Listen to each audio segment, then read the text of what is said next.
Good morning. I'm John from BGI Sales on the north side, and today's coffee chat is going to be about coffee. A friend of mine got me into this about a year and a half ago, and I got into roasting my own coffee beans, and so I've got some stuff here to show you. So this is green coffee beans, and I order them online, and this is how they come. And this is what they look like when they're roasted. You'll see this chaff. It's kind of a skin that comes off when the coffee bean is heated, and it cracks. It expands, and you can see this is a little bigger than that. And that's called first crack.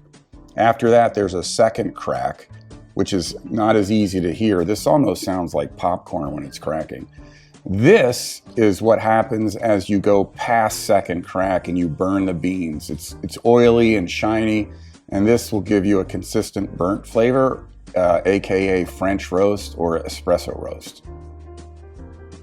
And contrary to belief, there's more caffeine in the green coffee beans than there is in the burnt. The further you cook it, the longer you cook it, the less caffeine it can have.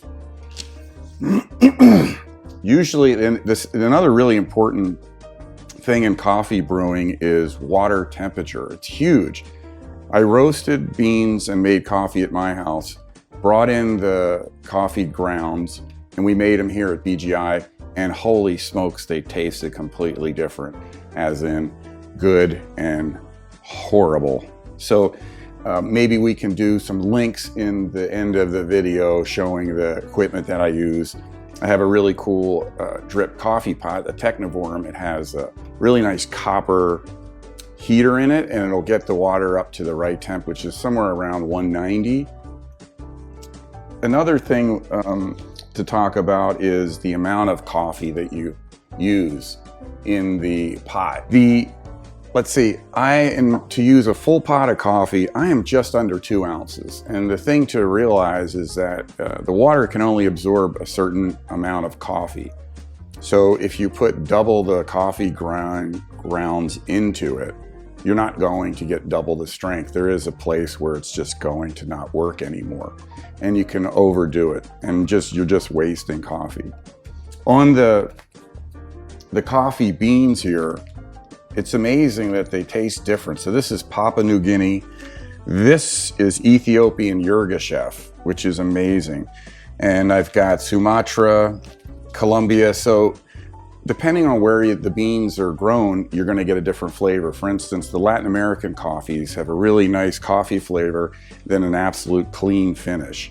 And they're good for burning. So this is how Starbucks has the same coffee flavor all over the world. They can take Latin American beans and just burn them, and then you'll have a consistent burnt flavor all over the place. So the Ethiopian and African coffees tend to have citrus to them. Sometimes I can get if I do it right, the Yirgacheffe comes out with a wonderful blueberry flavor to it. It's freaking amazing. If not, whatever, I do the best I can, but the Sumatra and Asian coffees tend to have earthy flavor, like almost like fresh hay and stuff. And then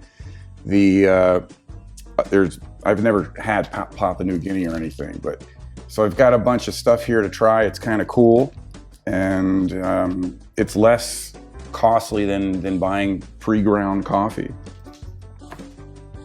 And that is it for the coffee chat today. So drop any questions and comments into the links below, and we'll provide more coffee chats at BGI, and we're happy to cover different subjects. Thank you.